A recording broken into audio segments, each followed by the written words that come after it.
I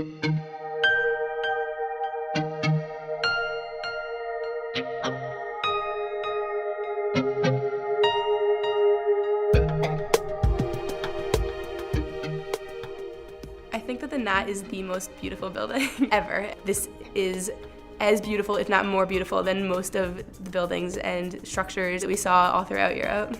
I think my love affair with the Nott began very soon after arriving on the campus in 1967. The central part of the campus, the part designed by Ramée in 1813, has been preserved very well. And I think this is a wonderful achievement to recognize the importance historically of this space and to make sure that new buildings are not included in this historic zone, we might call it. Cornerstone, I think, was laid July 28th, 1858. And it prospered up to a certain point, and then complications. I can think both money and a rather small details such as the Civil War came in and completely disrupted.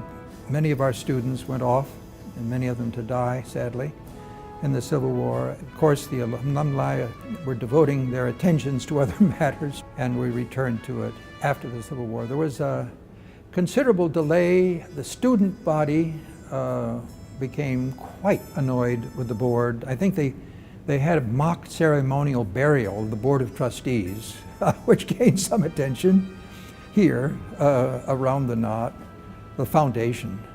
I think that stimulated a response, and by 1875, with the new president and all of Edward Tuckerman's other relatives and so on hard at work, the first phase of construction was completed, but there was still a lot left to do. It wasn't hardly heated at all, and that meant the building had to be shut down during the colder months. It wasn't functional. We ran out of money. We did not have enough money to complete the clear story, so that was boarded up. It remained in that form until we got a significant grant from the Carnegie Foundation. That was about 1903, 1904. And that allowed us to complete the clear story, to improve heating now, to bring steam heat to the building. And there were a number of other detailings which were very important. But 1904 effectively completed the building. The Nott is definitely a symbol of union. I study a lot in the Nott. The third floor's really quiet. It's a lot different than the library, no one really bothers you. And there's always an interesting speaker once and twice a year there, so it's a good place. The restoration was magnificent. The interior of the building had one of the most amazing scaffolds that went all the way to the dome, and that just climbing that scaffolding and going up to touch the inside of the dome was quite a thrill. Well, as a graduate in 1978 from Union College, I had been in the Nott, I had seen the Nott. I had been to performances here and didn't really think much of it. We got called 1993 approximately when I first came up here to look at the building, because it was a full, complete set of documents. And you really can't tell from paper. You got to come out and estimate it and look at it and feel it and touch it. And I was frankly shocked, because I was given a chance to look at it really for the first time as someone who would maybe be repairing it. We were very interested in doing the project. We didn't really want to have anyone else touch it. We'd worked on some interesting historic and old buildings before. I'd say this one was probably in the most dire of shape. We were fortunate at the time that the drawings were excellent. So the school didn't bring on a contractor to work with the architect. It was basically the architects had spent years a couple of years, I believe, to detail the drawings, which was really good news for us because we didn't have to do a lot of guessing. In the center is the rotunda that Ramée and Nott intended at first to be the chapel in a neoclassical style with a pedimented portico on the front. But when this building was eventually built later in the 19th century, the style by then had changed, and we have the Nott Memorial in a very different style, but still in the same location and still a domed rotunda. I think the major issue as far as recapturing the existing were the encaustic floor tiles. The tiles on the floor of this building are absolutely spectacular tiles. I haven't seen them anyplace else. They're a clay mold that was done in England originally, and we found the original manufacturer of the tiles in England and recasted tiles, several of them. I believe the whole lobby was recast. Well, we enter the building, you respond to the tile, and then your eyes turn upwards, and you move to the clear story where you see the windows, and then to the very top.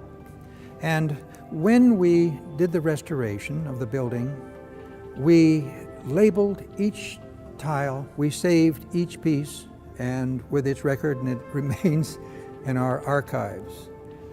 I think it's a great showpiece. My perspective during my time at Union was this was more of a kind of a statue that was viewed from the exterior. Was never experienced on the interior at all. And now, with my time coming back, it's really a showpiece inside and out. It's, I remember the first opening of it, how every person that walked in, their eyes were drawn to the floor and a smile came over their face as they cleared the first balcony and looked up into the dome with the illuminators. That was probably the most satisfying aspect at the end of the job, and you realized, what had been accomplished here. It's beautiful. I love walking by it sometimes. It just kind of like brings back that like stereotypical like feeling of an old school, and I love that. This whole complex of spaces and the buildings of Ramey plus the Nott Memorial create a harmonious campus that makes it, I think, one of the most beautiful campuses in America. Before we started, people were just walking past it, and not many people were really even looking at it. It was this old building in the middle of campus that didn't really have an identity. Now it's become the identity of Union College again. This is the world here of mathematics and numbers. This is the world of Plato's forms, and there at the very end is the good, is the truth. And so the Nott Memorial is transformed in this rather wonderfully geometric way into a message facing in all directions, all 16 directions. This is our challenge, and our goal is truth and the good. And so the Nott Memorial becomes now more than a monument to our great President Eliphalet, it also becomes a monument to the academic purpose, and it is our search for the good and hopefully the truth. The building is transformed. It began as stone and decorative material, but it really becomes ultimately a monument to our primary purpose as an institution.